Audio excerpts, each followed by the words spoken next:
I was stuck with that fearful, like, oh, am I bothering someone? Am I pestering them? Am I intruding upon them? It's really just the more conversations you have, the better your chances. That's right. Welcome to Biz Glitch 366. Today we're going to harp on it yet again. The thing that a lot of people don't want to consider, don't want to think about, don't want to do. They don't want to act on it. And you know what it is?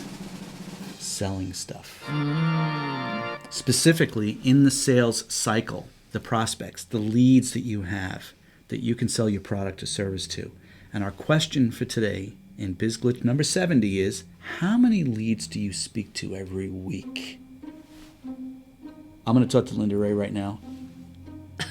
Talk amongst yourselves. You just said everything that needs to be said about Okay, we're done. Thanks for tuning in. What this glitch is about. When it comes to sales, Go ahead, say it. I know you're thinking it. well, the very basic tactical approach is how many leads are you talking to every week? The thing about leads, it's the only way you know if someone's even interested in your business to buy from you. And if someone buys from you, you have a customer. When you have a customer, that means you actually have a business.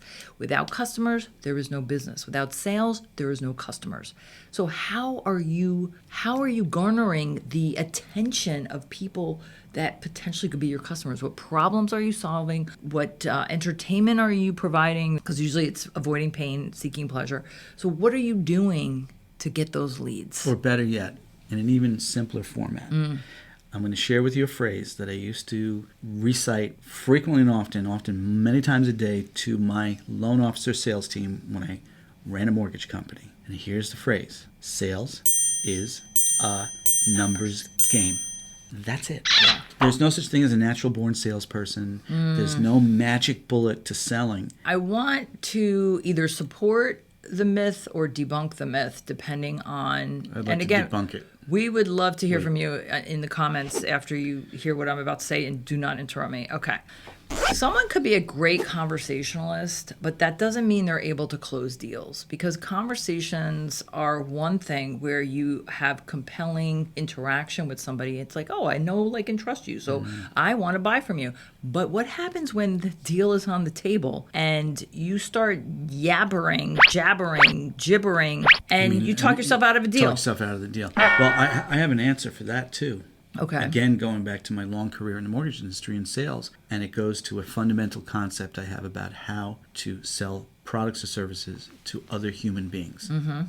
If people like you, they will find a way to do business with you. It is that simple. It's that simple from a mindset standpoint. Yes. I think from a skill and tactical development perspective, I think there are tactics that people can invest in to better source if someone's kicking tires or not, or how to get them to move the needle closer to giving you the money. Well, you're talking about, the close. Yeah. And there are other glitches, I think, where we talk about it. I don't know right now. All I know is that when there are. I know there are. Okay, so What is the goal? And while you're at it, what the heck is the actionable item today? I want to make sure that everyone understands that these glitches are mistakes that we've made and seen, but we're not purporting to be a sales trainer or a marketing expert. This is just things we've learned along the way and how we've resolved to overcome some of the problems. I have taken sales training workshops, so that's why I talk about it and why I'm very passionate about it. With the goal and actionable item, the first thing you can do is basically review what marketing activities have you implemented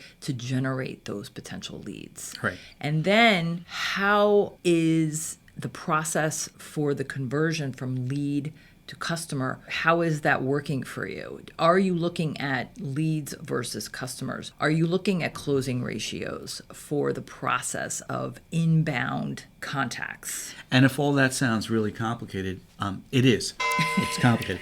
But let me simplify it for you again, because this is one of my special, things that's very close to my heart. It's what I did for most of my business professional career. Sales is a numbers game. If people like you, they'll find a way to do business with you. And the more people you speak to on a weekly basis, the wider the net that you cast into the ocean, the more fish and the better quality fish you're going to capture.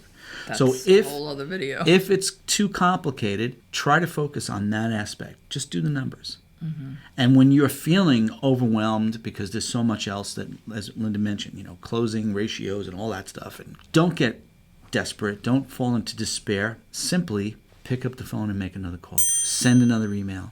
Send another text message. Go out to make a sales call or a cold call. Whatever it is that you do to generate leads, make another one. You will feel better the more of those you make, and the other stuff will fall into place easier. Well, here's another actionable item that I found very fascinating. I interviewed 2 business owners on our Simple Sense for Small Business podcast. That's popping up here. We were talking about overcoming price objection, and one of them had conquered that mountain of, I'm over it. And I said, well, how? She goes, I looked at my taxes. I'm like, I can't keep this business going if I'm spending more than I'm making. And why aren't I making more? And it was because she was undercutting her prices. And the other business owner admits, like, ooh, yeah, I have like price fear, price objection, anxiety. Price objection, it's fear of rejection. Yeah. That's what it is. That's why I say, like, the easiest way to overcome that is to make another sales call. Well, you just have to keep doing it.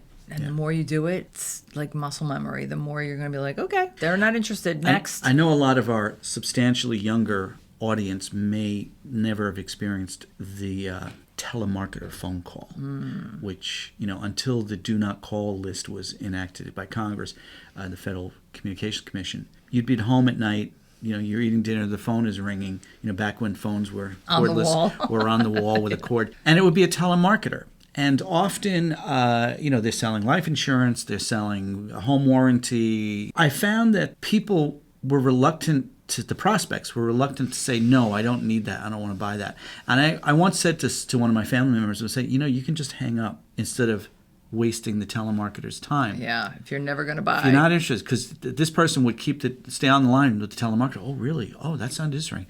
For, 10, 12, 14 minutes and never buy the product. And I told him, I said, just hang up. Yeah. Just say not interested. Because that telemarketer is going to do the one thing that telemarketers used to do and that we're recommending that you do. They would just pick up the phone and make another call. They would just keep contacting leads until they accomplished their goal to sell something. I think it's time for us to sell something. You can become a glitch guru. Oh, we're not selling merch? Merch or merch and March. Merch and March. See you tomorrow. Isn't she cute? I went through a lot of prospects before I got this one. Just saying.